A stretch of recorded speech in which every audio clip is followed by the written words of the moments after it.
गुरुवर रामनाथ साहू ननकी भैया को सादर प्रणाम करते हुए आज की इस पाठशाला में सभी छंद साधकों का हार्दिक अभिनंदन है, हार्दिक स्वागत है। जैसा कि पिछली कक्षा में आपने जाना दोहा क्या है, दोहा के लिखने का संयोजन क्या है उसको भी आपने जाना था, और साथ ही जाना कि दोहे की शुरुआत हम जगण, पंचकल और सप्तकल से नहीं करते। आज हम लोग जानेंगे दोहे में जगण से शुरुआत क्यों नहीं करते। तो आइए आज के इस सूक्ष्मता का अवलोकन करें। जगण यह अशुभ गण होता है, इसका संयोजन होता है लघु गुरु लघु। इस शब्द से अगर हम दोहे के चारों चरण में शुरुआत में इसको रखते हैं तो उससे दोहे की गीता समाप्त हो जाती है। वास्तव में जगण शब्द चौकल ही है, लेकिन इसकी शुरुआत एक से हो रही है, फिर उसके बीच में दो, फिर उसके बाद में एक। तो ये जो संयोजन है इसके कारण ये अशुभ हो जाता है और उसकी लेता, उस पंक्ति की, उस चरण की लेता समाप्त हो जाती है। और इसी लेता समाप्त होने के कारण ही जिस दोहे में जगण से शुरुआत की जाती है उस दोहे को शास्त्रों में चंडाली दोहे की संज्ञा दी गई है। इसलिए कभी भी जगण से शुरुआत नहीं करते। लेकिन कुछ नियम होते हैं कि हम इस अशुभ गण को शुभ गण में बदल करके उसका संयोजन करते हैं, तो उस संयोजन को जानना जरूरी है। जगण का प्रयोग हम चारों चरण पे कर सकते हैं, लेकिन अगर हम विसर्ग कल संयोजन जो होता है हमारा पहला और तीसरा जो संयोजन होता है उसमें हम लोग अगर शुरुआत में अगर इसका प्रयोग करते हैं, इस संयोजन को रखते हैं तो कैसे रखते हैं, जगण के आगे एक द्विकल और उसके पीछे एक द्विकल रखते हैं, तो जाकर के हमारा संयोजन सही होता है और उस पंक्ति की, उस चरण की गेता बनी रहती है। तो संयोजन आप लोग नोट कर लेंगे। द्विकल घन जगण घन, द्विकल घन एकल घन द्विकल, 13 मात्रा हुई। ये हमारा विषमकल संयोजन हुआ, पहला और तीसरा चरण।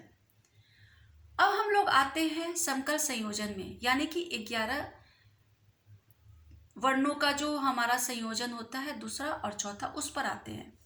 इसमें हम लोगों का संयोजन कैसे होता है, अगर हम इसको पदांत पे रखते हैं तो कैसे रखेंगे, पदांत पे रखते हैं तो पदांत के पूर्व त्रिकल रखते हैं, यानी कि चौकल प्लस त्रिकल प्लस जगण, 13 मात्रा कंप्लीट हुई। अगर यही संयोजन हम इसी जगण को पहले और तीसरे चरण के पदांत के पूर्व रखते हैं तब इसका, क्योंकि पदांत पर तो 2 मात्रा रहनी चाहिए, जगण में हमारी 1 मात्रा है, तो हम जगण का संयोजन अगर पदांत के पूर्व रखते हैं पहले चरण पर तो वहां पे भी उसके आगे एक त्रिकल रखते हैं और उसके पीछे द्विकल रखेंगे, यानी कि चौकल घन त्रिकल घन जगण घन द्विकल, 13 मात्रा पूर्ण होती है। ये हमारा पहला संयोजन।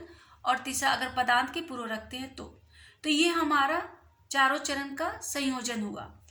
तो इस संयोजन में अगर हम लिखते हैं दोहा, जगण दोहा लिखते हैं तो वो हमारी गेता को बना करके रखता है। तो चलिए हम लोग एक जगनात्मक दोहे को, जगण शब्द को शुद्ध करके बना करके आप लोग के सामने मैं रखती हूँ, आप देखिएगा, इससे लयता बनी रहती है।